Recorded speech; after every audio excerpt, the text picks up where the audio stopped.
আসসালামু আলাইকুম বিয়াস, কেমন আছেন সবাই? আজকে আমি কাট শট ডিল করব।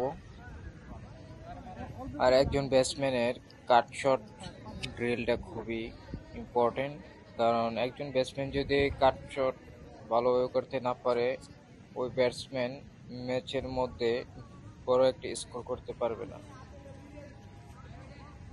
এখন কাট শট ডিল করব। আমাকে স্যারে কাট শট ডিলগুলা করাবে। আপনারা যারা দেখতেছেন, দেখেন আমাকে আজকে যে ডিলটা করাবে সেটা হচ্ছে 2 হাঁটু মাটিতে রেখে, এবং স্যার আমাকে আন্ডারআর্ম বল মারবে এবং অফে আমি ফুল সুইংয়ে কাট শট ডিলগুলা করব। এই ডিলগুলা খুবই উপকারী একটা ড্রিল। আপনি আপনার পার্টনার নিয়ে এই ডিলগুলা করতে পারেন। আর ড্রিলটা হচ্ছে আপনাকে আন্ডারআর্ম বল মারবে আপনার পার্টনারে, এবং আপনি অফে ফুল সুইংয়ে এই শটগুলা খেলবেন। হ্যাঁ, দেখবেন ম্যাচে যায় আপনার কাছে বলগুলা ইজি হয়ে যাবে।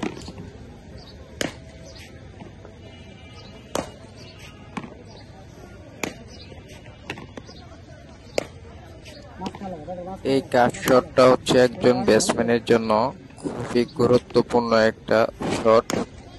আর এই শটটা করতে একজন ব্যাটসম্যানের বলটা একদম প্রপার ভাবে সিলেক্ট করতে হয়, কারণ যে কোনো বলে কাট শট খেলা যায় না। হ্যাঁ, বাহিরের বলগুলাই কাট শট খেলতে হয়। তাই ড্রিল করবেন বেলা 100% ফোকাস রাখবেন বলের দিকে।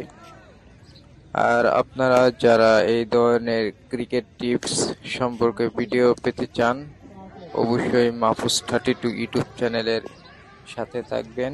সামনে আরো ভালো ভালো ভিডিও আসবে এবং ভালো ধরনের কোচদের টিপস পাবেন, এবং সবাই আমাকে সাপোর্ট করবেন।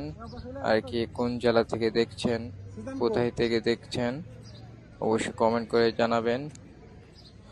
আর এই কাট শটটা যারা এজ ভিত্তিক খেলো, আন্ডার 14, আন্ডার 16, আন্ডার 18, তোমাদের জন্য এই ড্রিলটা খুবই গুরুত্বপূর্ণ। তোমরা একজন ভালো পার্টনার নিয়ে এই ড্রিলগুলা করবা, কারণ এজ ভিত্তিক খেলাগুলোতে এই ধরনের বলগুলা খুবই আসে। তাই বেশি বেশি করে এই কাট শটগুলা তোমরা সবাই ড্রিল করবা একজন পার্টনার নিয়ে। হ্যাঁ, আমরা প্রথমে তোমরা আন্ডার আর্ম বলে এই ড্রিলগুলা করবা, তারপর জোরে জোরে ওভার আর্ম বলে এই ড্রিলগুলা করবা, এবং তারপরে তোমরা নেটের ভিতরে ট্রাই করবা। দেখবা তোমাদের কেমন প্রপার ভাবে ব্যাটে বলে টাইমিং হচ্ছে নাকি। মেন কথা হচ্ছে কাট শট গুলা করবার সময় তোমার মিডিলিং ব্যাটের মাঝখানে লাগতেছে নাকি, এইগুলো একটু ফোকাস করবা।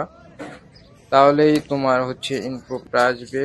আস্তে আস্তে তোমার একটা পর্যায়ে তুমি এই কাট শটটা খুবই সুন্দর খেলবা, প্রপার ভাবে খেলতে পারবা। ধন্যবাদ সবাইকে ভিডিওটি শেষ পর্যন্ত দেখার জন্য। আল্লাহ হাফেজ।